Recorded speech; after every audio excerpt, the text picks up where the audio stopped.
In the year 793, the quiet monastery at Lindisfarne caught fire, but not by accident.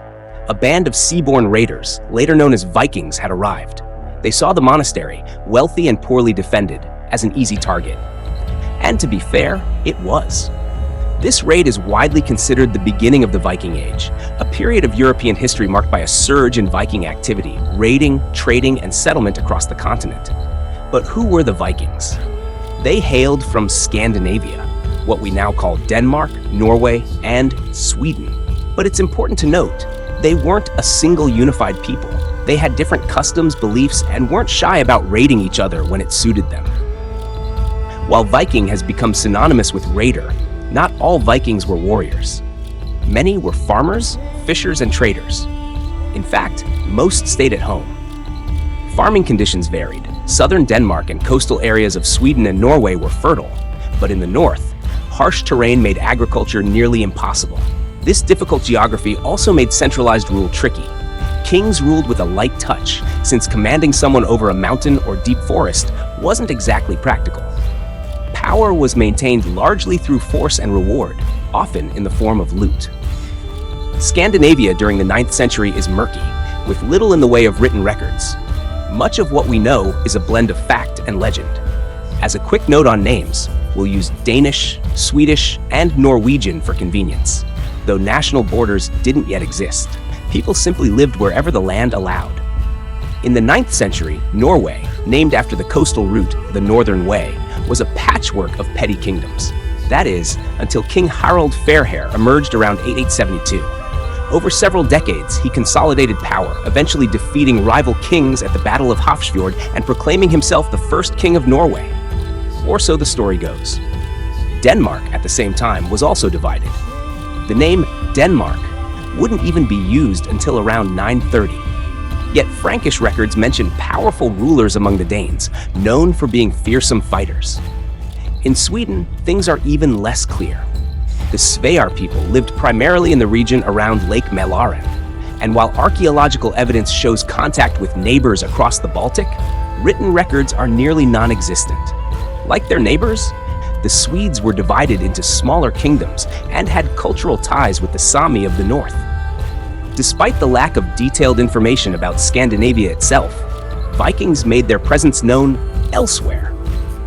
In the mid-800s, raiders struck the coasts of Francia so frequently that the Franks fortified their rivers, pushing Viking attention toward the British Isles. Viking raids on Britain increased throughout the 9th century, particularly from Danish forces. In 865, the Great Heathen Army landed, devastating Anglo-Saxon kingdoms and eventually carving out a territory known as the Danelaw. Norwegian Vikings raided and settled across northern and western Scotland before making their way to Ireland, founding cities like Dublin and Cork, major centers for trade and slavery. Why did the Vikings raid? Scholars still debate this. Some cite population pressures and limited farmland. Others point to cultural motivations, honor, glory, and religious beliefs that praised dying bravely in battle. Eventually, Viking raids evolved into full-scale conquest and colonization. Norwegians settled the Faroe Islands and Iceland. The first permanent settler of Iceland, Ingolfur Arnarson, arrived in 874 and founded what would become Reykjavik. Unlike other lands, Iceland was uninhabited, so no bloodshed was needed. Eastward, mostly Swedish Vikings sailed down rivers into what is now Russia, Ukraine, and Belarus. They traded and raided all the way to the Black Sea, engaging with the powerful Byzantine Empire. Though historians debate the extent of their rule, Vikings were undoubtedly influential in Eastern European politics and trade. Vikings also left their mark by expanding and urbanizing key settlements. York, Dublin, and Kiev, for example, became bustling trade hubs. But one major point of conflict wherever they went was religion. Viking religion was a complex form of Norse paganism. There were many gods, and beliefs varied by region.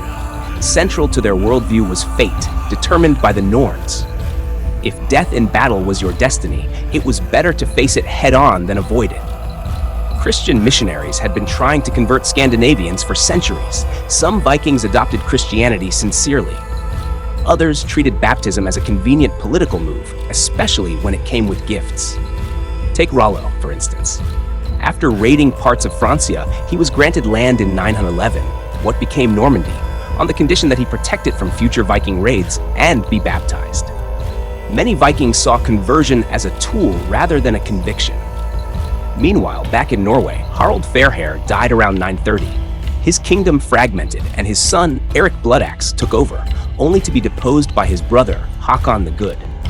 Hakon was Christian, but his attempts at conversion didn't go over well. Realizing this, he reverted to Norse traditions to maintain peace.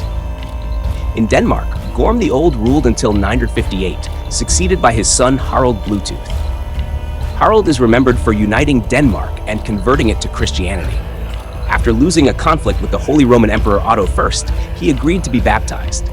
But Denmark already had many Christians, especially those returning from the Danelaw. How do we know all this? Sources are limited. Most contemporary records came from outside Scandinavia. However, two major Scandinavian sources help.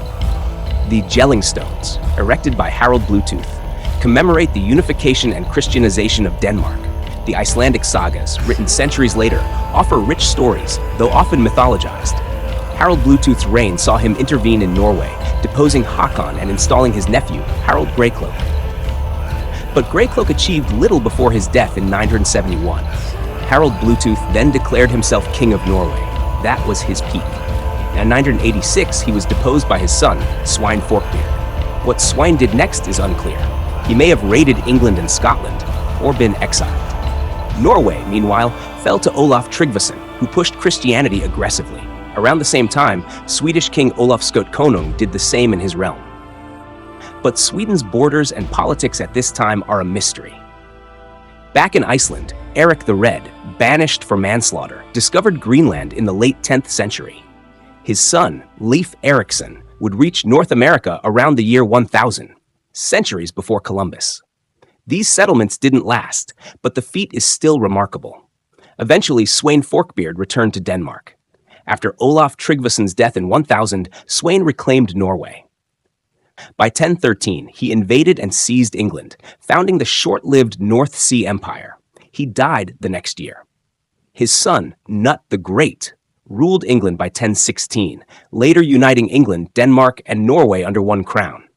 After Knut's death in 1035, his empire fractured, yet his legacy lived on. His descendant, Harald Hardrada, launched one last grand invasion of England in 1066. He was killed at the Battle of Stamford Bridge.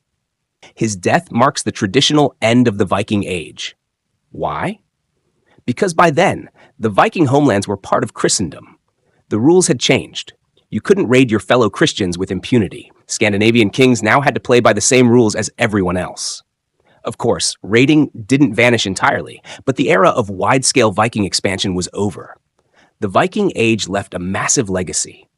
Scandinavian culture spread across Europe and the North Atlantic. Language, law, and politics were reshaped. The seeds of modern kingdoms were planted.